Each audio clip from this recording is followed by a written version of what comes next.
아, 뭐 지금 사회도 그렇습니다만 이 당시 사회도 그렇고 사회를 살아가다 보면은 뭐 사회뿐만 아니라 우리가 관계를 맺고 살아가다 보면은 이 나타나는 그러한 하나의 표현과 모습이 있습니다. 그럼 바로 뭐지 하면은 이 도전과 응수입니다. 어떤 사람이 갑자기 길을 가는데 한쪽 뺨을 갖다가 때리면은 우리는 응수를 해야 됩니다. 한쪽 뺨을 맞으면은 거기에 따른 반응이죠. 도전을 해오면은 반응을 해야 됩니다. 다른 쪽 뺨도 되든지 아니면 나도 그 사람의 뺨을 때리든지 아니면 소리를 높이든지 뭐 어떠한 응수가 나오게 되어 있습니다. 이게 성경을 읽다 보면은요, 특별히 신약 성경을 읽다 보면은 이런 표현들, 이러한 모습들이 상당히 많이 나오게 됩니다. 뭐 예수님을 향해서 이 종교 지도자들이 이렇게 질문을 하고 또 이렇게 도전을 해오면은 예수님은 답을 하거나 행동을 통해서 응수를 하시게 되고 또 예수님을 향해서 병자들이나 여러 가지 또 어려움에 있는 사람들이 이렇게 믿음의 반응으로 도전을 해오면은 믿음에 대한 반응으로다가 예수님이 치유와 또 회복을 주시기도 하고 그래서 이런 부분을 우리가 잘 보면은요, 야 이럴 때는 이렇게 도전해 올 때는 이 세상에서는 이렇게 반응하는 게 정상적인데 예수님은 전혀 다른 반응을 하네. 왜 그렇지? 이렇게 우리가 한번 질문을 해보면은 성경에 대해서 좀 더 다른 부분들과 다른 관점을 묵상할 수 있습니다. 오늘은 반대로 예수님이 지금 유대인들에게 도전을 하고 있는 모습입니다.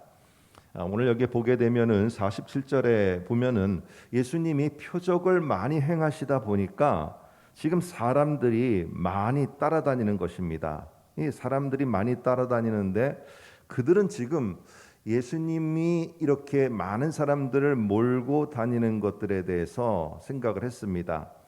그런데 오늘 그들은 어떻게 생각을 했느냐 하면은 이게 그저 단순하게 자신들에 대한 도전만 아니라 잘못했다가는 로마를 향한 도전도 될 수 있다라고 생각을 한 겁니다. 당시에 6월절에 예수님뿐만 아니라 6월절이 되면은 종종 간혹 가다가 예루살렘을 중심으로 해서 이 독립운동들이 일어났습니다. 그래서 그걸 가리켜서 우리는 그들은 뭐라고 말했느냐 하면은 메시아 운동이라고 말을 했어요. 우리는 독립운동이라고 이렇게 말을 하지 않습니까? 6월절이 출애굽하면서 독립을 가져왔기 때문에 해방을 가져왔기 때문에 6월절이 되면은 꼭 로마에 도전을 하는 반기를 드는 내가 메시아다 하면서 이렇게 우후죽순 일어나는 경우가 종종 있었습니다. 이게 거짓 메시아죠. 그러니까 지금 예수님도 역시 그런 부류의 메시아 운동을 일으키는 그래서 참 혼란하게 만드는 그런 사람일 수 있다라고 이 유대인들 특별히 종교 지도자들은 생각을 했습니다. 그런데 로마를 향해서 도전을 할 경우에 로마 군대가 이 메시아 운동, 독립운동을 짓밟고 진압하기 위해서 분명히 예루살렘으로 군대를 보낼 것이고 그렇게 되면은 유대인들은 많이 죽게 되고 그렇게 되면은 결국에는 이 성전과 땅 모든 것들이 다 무너지게 될 것이다. 이렇게 생각을 한 겁니다. 근데 그것보다 더 걱정은 우리를 향해서 도전을 하니까 유대 종교 지도자들이 이 로마의 통치를 받게 되고 로마의 그 간섭하에 있으면서 자신들에게 기득권을 인정을 했는데 기득권마저 이제는 다 잃어버리게 생겼다. 이렇게 되니까 어떻게 하지? 하고 지금 논의하는 내용입니다. 근데 48절을 한번 보시기 바랍니다.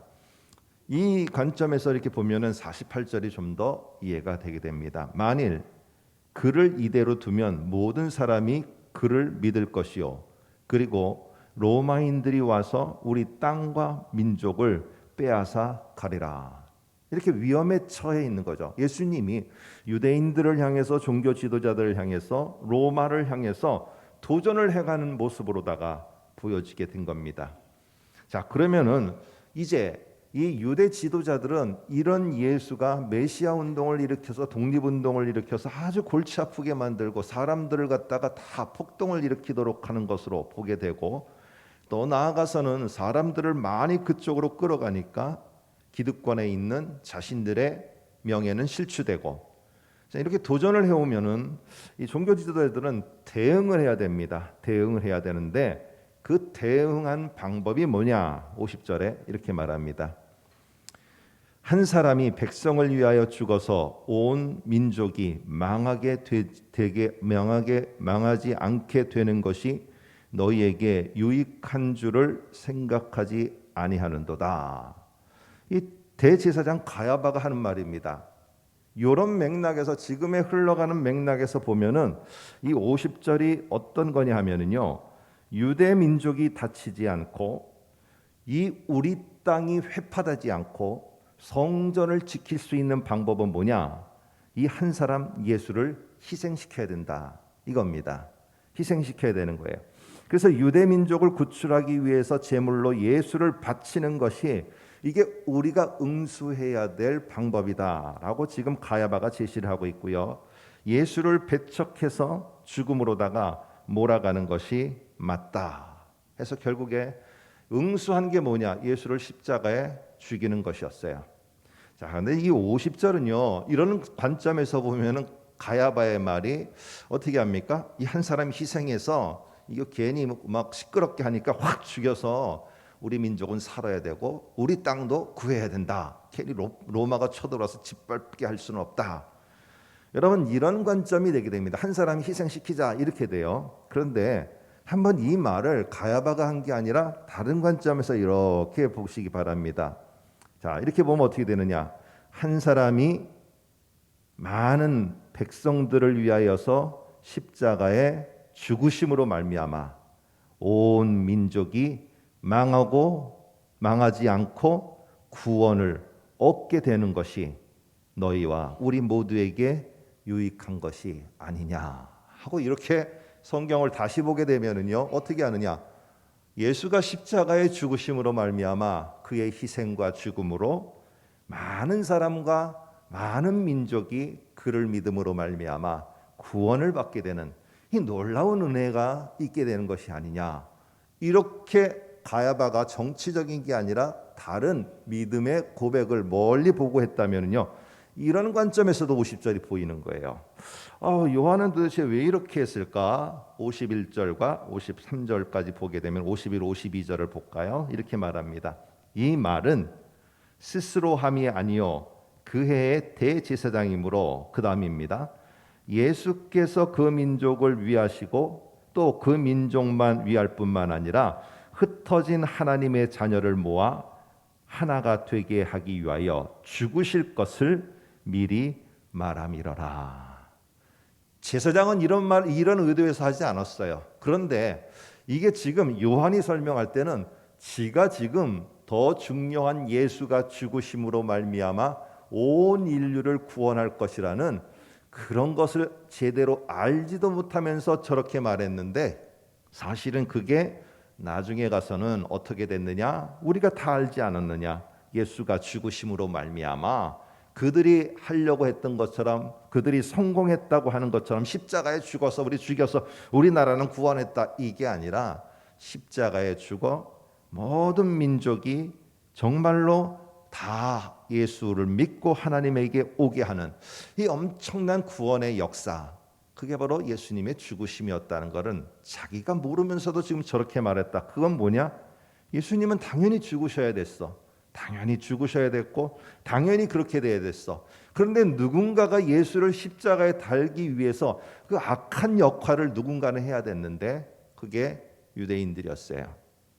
여러분 오늘 이렇게 보면은요 하나님께서는 유대인들의 그러한 도전에 응수하려고 하여서 선택한 방법 참으로 악하는 거예요.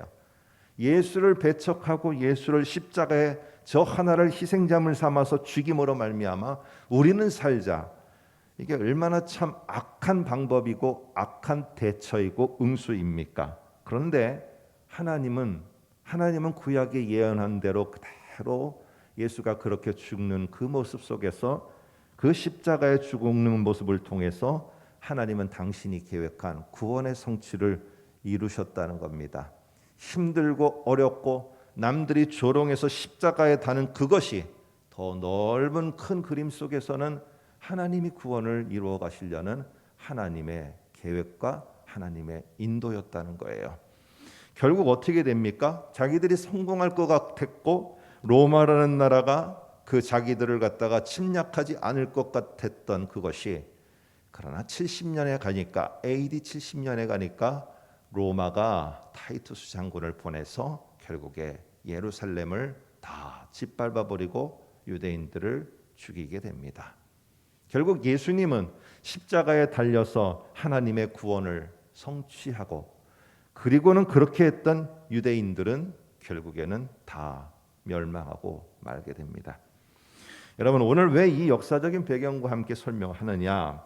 하나님은 종종 우리에게 어려운 상황을 이게 참 남겨두실 때가 있어요. 이 바울이 말하는 것처럼 육체의 가시와 같은 것, 뭔가 참 힘든 상황을 남겨둘 때가 있어요. 그러니까 우리는 그때는 이 가시를 제발 거두어 달라고, 이 가시를 제발 빼달라고 우리는 이렇게 하나님께 간청을 합니다. 그런데 나중에 시간을 돌아보면은, 그때 나는 그 가시를 제거해 달라는 것이 아니라 이 가시를 둔 목적을 잘 알고 하나님이 나를 일치월장시키려고 하는구나. 그래, 하나님이 내가 앞에 이런 일들과 사역을 하기 위해서 나를 기도로 준비시킨 거구나. 내가 이렇게 무릎을 꿇게 하려고 하셨던 거구나 라는 사실을 그때 더 빨리 알았더라면, 내가 가시를 제거해 달라고 하지 않고 내 무릎을 꿇었을 것이고, 나에게 일치월장하라고 하나님이 가시를 통해 계속 도전해 오셨다면은 내가 무엇인가 실력을 갖춰야 되면 실력을 갖췄을 것이고, 내가 건강을 갖추라고 하면 건강을 갖추었을 것이고, 이랬을 터인데, 그때 그것만 없애달라고만 했던데 내가 그렇게 함으로 말미암아 하나님이 원하는 더 깊은 뜻은 놓쳤구나, 이렇게 후회할 때가 종종 있습니다. 여러분은 지금 어떤 것이 상당히 힘듭니까? 오늘 우리는요, 그 힘든 것을 없애고 그것을 제거하고 나에게 평탄한 길로 주십시오, 그럴 수 있습니다. 오늘 예수님의 입장에서는 저들을 천군 천사를 보내서 다 불로다가 진멸시키시고, 감히 하나님의 아들인 나에게 도전하는 저들에게 저렇게 응수하는 저들을 다 무너뜨려 주십시오, 이렇게 할 수도 있어요. 그러나 그렇지 않았습니다. 당신이 가야 될 길이 그 길이기에 저들은 악하게 사용됐을 뿐이에요.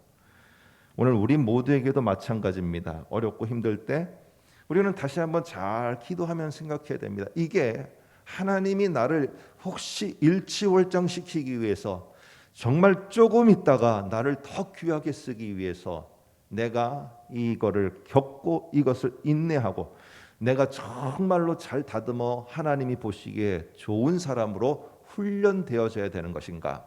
그렇구나 라고 만일에 깨닫는다면은, 오늘 예수님이 십자가에 달려 죽으심으로 구원을 성취한 다음에 유대인들은 로마한테 짓밟히고 무너졌습니다.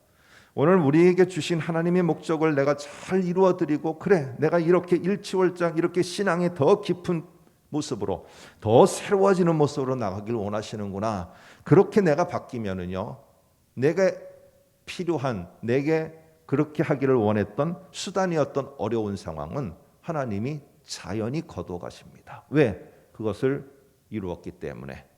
오늘 우리 모두 한 달을 살아가면서 내게 있는 것이 없어지는 것들에만 관심과 초점을 갖고 기도하는 것 필요하죠.